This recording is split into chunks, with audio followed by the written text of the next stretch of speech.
everyone, welcome to our next video of change in profit sharing ratio among existing partners, and in this video I will discuss revaluation account. Very important account. Revaluation, revalue करना किसी चीज़ को, नाम से ही पता चल रहा है।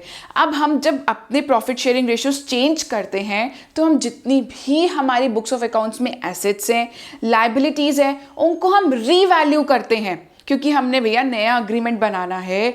नई अब आने वाले टाइम पे हम नई प्रॉफिट शेयरिंग रेशियोज पे प्रॉफिट डिस्ट्रीब्यूट करेंगे, तो उसके लिए हमारी सारी एसेट्स, सारी लाइबिलिटीज़ रीवैल्यू होंगी।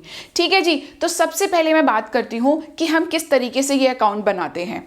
तो हम अकाउंट बनाते हैं, डेबिट भी होता है, इसमें क्रेडिट भी होता है, नॉर्मल सा लेजर अकाउंट है ये भी। तो अब मैं बताऊंगी क्रेडिट साइड में क्या आता है और डेबिट में क्या। सबसे पहली चीज़ क्रेडिट साइड के बारे में बताती हूँ। जितनी भी फायदेमंद की चीज़ें, जितना भी प्रॉफिट या कह सकते हो कि बहुत ज़्यादा फायदेमंद चीज़ें जो हैं वो क्रेडिट साइड आएगी। सपोज करो कोई एसेट बढ़ रहा है तो भैया फायदेमंदी तो है, तो वो आ जाएगा क्रेडिट साइड। लाइबिलिटीज़ कम हो रही है, ये भी बहुत फायदेमंद की चीज़ है भाई। लाइबिलिटीज़ का कम होना और एसेट का बढ़ना, इससे बड़ी अच्छी चीज़ क्या हो सकती है किसी कंपनी के लिए। तो वही रीवैल्यूएशन अकाउंट में क्रेडिट साइड में एसेट्स अगर बढ़ेंगे तो क्रेडिट, घट रही है लाइबिलिटीज़ तो क्रेडिट। और कोई भी एसेट हम रिकॉर्ड नहीं किया हुआ, वो भी एसेट भी रिकॉर्ड नहीं, एसेट आ गया भैया तो वो भी हो जाएगा credit side. On the contrary, कोई एसेट कम हो रहा है, अरे भाई किसी एसेट की वैल्यू कम हो रही है। लेट्स से मेरे पास बुक्स में स्टॉक पड़ा हुआ था 10 लाख का, ठीक है। अब उसकी स्टॉक जो है, अब वैल्यूएशन के टाइम पे पता चला कि स्टॉक की वैल्यू हो चुकी है 20 लाख की, रीवैल्यू। तो अब डिफरेंस कितना है? 10 लाख। स्टॉक मतलब 10 लाख से बड़ा है, एसेट है ना, स्टॉक एसेट है, तो ये 10 लाख आ जाएगा by side increase in asset. और यही अगर 10 की जगह 5 लाख हुआ है तो 2 डिक्रीज इन एसेट में आ जाएगा 5 लाख। हम यहाँ पे वो वैल्यूज लिखते हैं जो डिक्रीज या इंक्रीज हुई है, कितने से इंक्रीज हुआ है, रीवैल्यू कितने से डिक्रीज हुआ है या फिर कितने से इंक्रीज हुआ है।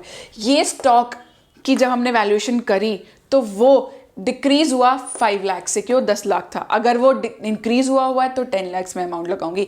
ऐसे ही मेरे कुछ क्रेडिटर्स थे, 5,000 आ रहे थे, बाद में जाके जब हमने उनको रीवैल्यू करा तो पता चला जी 10,000, तो मतलब बढ़ गए, हमारी लाइबिलिटी बढ़ी हुई है। कितने से?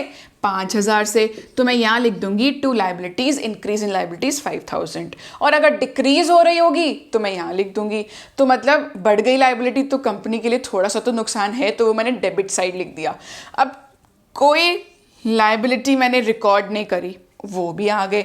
कोई एक्सपेंसेस हैं वो भी डेबिट साइड आ गए।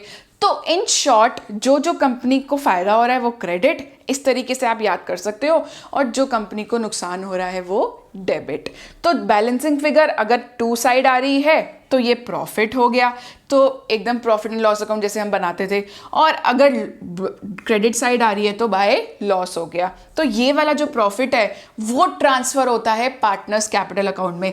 अगर आपको पार्टनर्स कैपिटल अकाउंट याद हो तो हम यहाँ पे लिखते थे बाय प्रॉफिट ट्रांसफर्ड और टू लॉस ट्रांसफर्ड लिखते थे ना लास्ट चैप्टर में। कहाँ से आता था?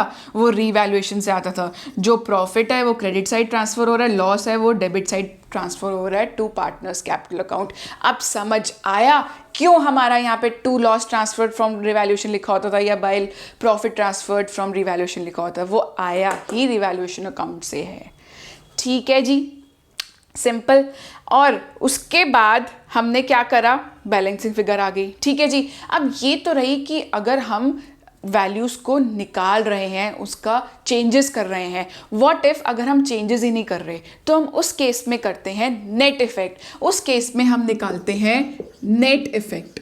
और नेट इफेक्ट कैसे निकलता है? Very simple. जो क्रेडिट आइटम्स हैं वो सारी ऐड हो जाती हैं minus the debit items, net effect आ जाता है। और ये जो है, जो नेट इफेक्ट आया है, एडजस्ट होता है, डिस्ट्रीब्यूट नहीं, एडजस्ट। जैसे हम गुडविल एडजस्ट करते थे ना, हम सैक्रिफाइसिंग और गेनिंग रेशियो निकाल के, और gaining partner account debited to sacrificing account debited करते थे।